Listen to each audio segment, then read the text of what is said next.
কাশ্মীর সিরিজের আরও একটা নতুন ভিডিওতে আপনাদের সকলকে স্বাগত।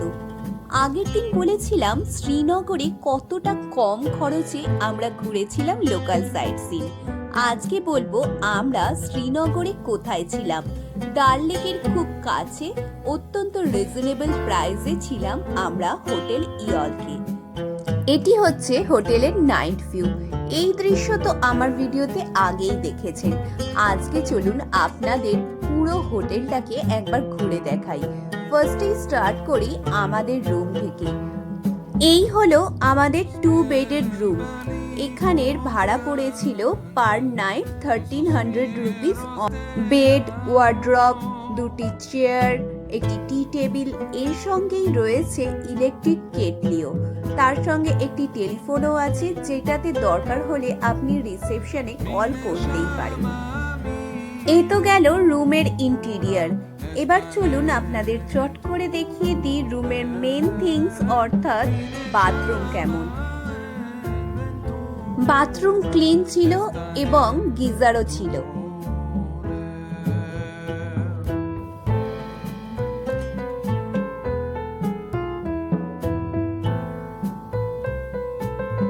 আমাদের রুম থেকে হোটেলের এন্ট্রেন্সটা ভালোই দেখা যায়।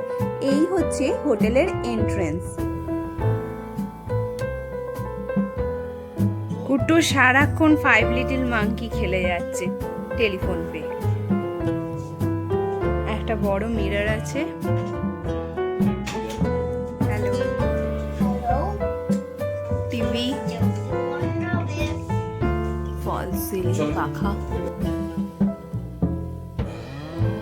এই জায়গাটা হলো হোটেলের রিসেপশন। এই রিসেপশনটাও বেশ সাজানো গোছানো।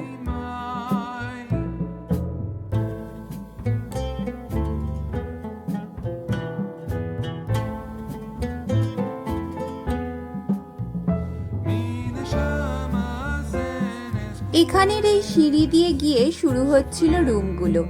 আমাদের রুম ছিল ফার্স্ট ফ্লোরে। এটাও আমাদের হোটেলেরই প্রপার্টি, হোটেলের পেছন দিক।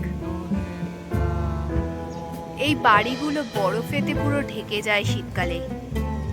বাচ্চা নিয়ে তো উইন্টারে আসা পসিবল নয়, তবে আপনারা প্ল্যান করতেই পারেন।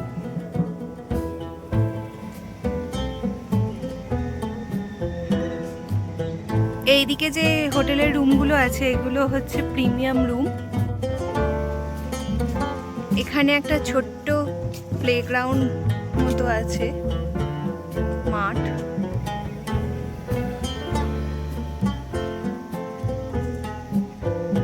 অনেক বড় প্রপার্টি অ্যাকচুয়ালি।